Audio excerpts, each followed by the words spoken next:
class, welcome to Math Doers. இப்போ நம்ம Vedic Mathல single digit lengthy addition எப்படி perform பண்றது அப்படின்றது தான் பார்க்க போறோம் சரிங்களா. நார்மலா இவ்வளவு பெரிய நம்பரா கொடுத்திருந்தாங்கன்னா நம்ம எப்படி ஆட் பண்ணுவோம்? 8 8 plus 3 11 11 plus 2 13 13 plus 5 18 18 plus 6 24 இப்படி ஆட் பண்ணி கொண்டு வருவோமா? இதே வேதிக் மேத்ல நம்ம எப்படி ஈஸியா ஆட் பண்ணலாம் அப்படின்றத தான் பார்க்க போறோம். இப்போ 8 plus 3 11 11 plus 2 13 அப்படின்னு சொல்லிட்டு ஒரு நம்பரை நீங்க ஞாபகம் வச்சுட்டே வந்துட்டு இருக்கணும் இல்லையா? ஆனா வேதிக் மேத்தை பொறுத்தளவுல நம்ம ஞாபகம் வைக்காம சிம்பிளா எப்படி ஆட் பண்றது அப்படின்றத பார்க்கலாம். சோ இப்போ ஃபர்ஸ்ட் கீழ இருந்து நம்ம ஆட் பண்ணி கொண்டு போகணும் சரிங்களா. வேதிக் மேத்தை பொறுத்தளவுல இந்த 6ஐயும் 5ஐயும் ஆட் பண்ணா நம்மளுக்கு என்ன கிடைக்கும்? 1 அப்படின்ற எண்டிங் நம்பர் கிடைக்கும். ஏன்னா 6 5ன்றது கேரி காம்பினேஷனுக்கு கீழே வருது அப்படிதானே. சோ நம்மளுக்கு 1 எண்டிங் நம்பர் கிடைக்கும். இப்போ இந்த 1ஐயும் 2ஐயும் நம்ம ஆட் பண்றோம்.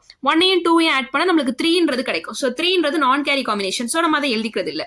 அப்புறம் இந்த 3ஐயும் நம்ம ஆட் பண்ணா நம்மளுக்கு 6 கிடைக்கும். 6ம் ஒரு நான் கேரி காம்பினேஷன். சோ நம்ம அதையும் அப்படியே மனசுக்குள்ளே வச்சிருக்கோம்.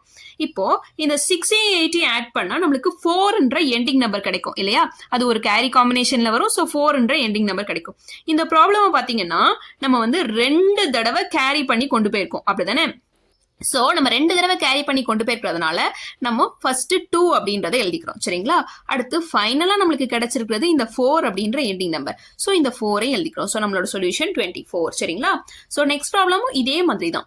இப்போ இந்த 9ஐயும் 8ஐயும் நம்ம ஆட் பண்ணோம் அப்படின்னா நம்மளுக்கு 7 அப்படின்ற எண்டிங் நம்பர் கிடைக்கும். 7ஐயும் 3ஐயும் ஆட் பண்ணா 10 ஆகிரும் இல்லையா.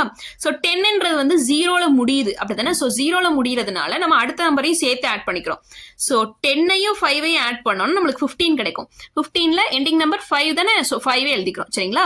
இப்போ இந்த 5ஐயும் 7ஐயும் நம்ம ஆட் பண்ணோம்னா நம்மளுக்கு வந்து என்ன ஆகும்? 2 அப்படின்ற எண்டிங் நம்பர் கிடைக்கும் சரிங்களா. சோ இதுல எத்தனை தடவை கேரி காம்பினேஷன்ஸ் யூஸ் பண்ணிருக்கோம்? 3 டைம்ஸ் கேரி காம்பினேஷன்ஸ் யூஸ் பண்ணிருக்கோம் அப்படிதானே. சோ 3 எழுதிக்கிறோம். அண்ட் ஃபைனலா நம்மளுக்கு கிடைச்சிருக்க எண்டிங் நம்பர் என்ன? 2. சோ அந்த 2ஐயும் நம்ம எழுதிக்கிறோம் சரிங்களா. சோ அடுத்த ப்ராப்ளமும் இதே மாதிரி தான். இப்போ இந்த 4ஐயும் 5ஐயும் ஆட் பண்ணோம் அப்படின்னா நம்மளுக்கு 9 சொல்லிட்டு கிடைக்கும். 9 is not a carry combination.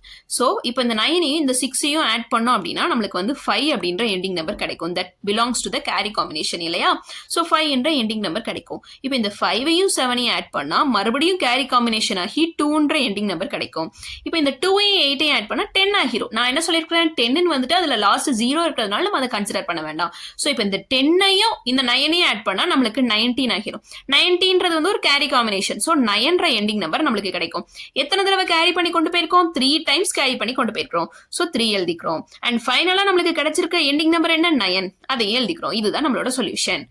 அதுக்கு அடுத்த ப்ராப்ளம் பாத்தீங்கன்னா 4ஐயும் 3ஐயும் நம்ம இப்ப ஆட் பண்ணோம்னா நமக்கு 7 ஆகிரும். 7 is not a carry combination. So நம்ம அதை எழுத போறது இல்ல. இப்போ 7ஐயும் 8ஐயும் நம்ம ஆட் பண்ணோம்னா நம்மளுக்கு 5 அப்படின்ற எண்டிங் நம்பர் கிடைச்சிருக்கும். இது ஒரு கேரி காம்பினேஷன். இப்போ இந்த 5ஐயும் 6ஐயும் ஆட் பண்ணா நம்மளுக்கு 11ன்ற நம்பர் கிடைக்கும். சோ இந்த 11ல 1ன்ற எண்டிங் நம்பர் நமக்கு கிடைச்சிருக்கும். இதுல எத்தனை தடவை கேரி காம்பினேஷன்ஸ் யூஸ் பண்ணிருக்கோம்? 2 டைம்ஸ் யூஸ் பண்ணிருக்கோம். சோ ஃபர்ஸ்ட் 2 எழுதிக்கிறோம். அண்ட் ஃபைனலா நமக்கு கிடைச்சிருக்கிற எண்டிங் நம்பர் என்ன? 1. சோ அந்த 1 எழுதிக்கிறோம். இதுதான் நம்மளோட சொல்யூஷன். அடுத்த ப்ராப்ளம் கொஞ்சம் டிஃப்ரெண்டா இருக்கும் சரிங்களா. இப்போ 8ஐயும் 7ஐயும் நம்ம ஆட் பண்ணோம்னா நம்மளுக்கு 7ன்ற எண்டிங் நம்பர் கிடைச்சிரும். 7ஐயும் 5ஐயும் ஆட் பண்ணோம்னா நம்மளுக்கு 2ன்ற எண்டிங் நம்பர் கிடைச்சிரும். 2ஐயும் 3ஐயும் ஆட் பண்ணா 5 நான் கேரி காம்பினேஷன். சோ இப்போ இந்த 5ஐயும் 2ஐயும் ஆட் பண்ணா 7. 7ன்றது ஒரு நான் carry combination. That is not an ending number. That is a நான் கேரி காம்பினேஷன் சரிங்களா. சோ இந்த 7 தான் நம்மளுக்கு ஃபைனலா கிடைச்சிருக்கிற சொல்யூஷன் சரிங்களா. இதுல எத்தனை தடவை நம்ம கேரி காம்பினேஷன்ஸ் யூஸ் பண்ணிருக்கோம்? 2 டைம்ஸ் கேரி காம்பினேஷன்ஸ் யூஸ் பண்ணிருக்கோம். சோ 2 போட்டுக்கிறோம். அண்ட் ஃபைனலா நம்மளுக்கு கிடைச்சிருக்கிற சொல்யூஷன் இந்த 7ஐயும் போட்டுக்கிறோம். சோ இப்போ முன்னாடி இருக்கிற ப்ராப்ளம்ஸ்ல பாத்தீங்கன்னா ஃபைனல் ஆன்சரோட இருக்கிற அந்த பர்டிகுலர் எண்டிங் நம்பரையும் சேர்த்து தான் வந்து ஹவு மெனி டைம்ஸ் கேரி பண்ணிருக்கோம்னு ஆட் பண்ணிட்டு வரோம். ஆனா இதுல அப்படி ஆட் பண்ண மாட்டோம். ஏன்னா 7ன்றது வந்து கடைசியா கிடைச்சிருக்கிற சொல்யூஷன் தானே தவிர அது நம்மளோட கேரி காம்பினேஷனோட ரிசல்ட் இல்ல. சோ இங்க எத்தனை தடவை கேரி பண்ணிருக்கோம்? 2 தடவை தான் கேரி பண்ணிருக்கோம். சோ 2 தான் எழுதணும். அண்ட் ஃபைனல் எண்டிங் நம்பர் 7 எழுதிக்கிறோம். இவ்வளவுதான். சோ இதை வந்து நீங்க வந்து நிறைய ப்ராப்ளம்ஸ்ல பிராக்டிஸ் பண்ண உங்களுக்கு லென்த்தி அடிஷன்ஸ் வந்து ரொம்ப சிம்பிளா முடிஞ்சிடும் சரிங்களா. Thank you for watching. Keep supporting us.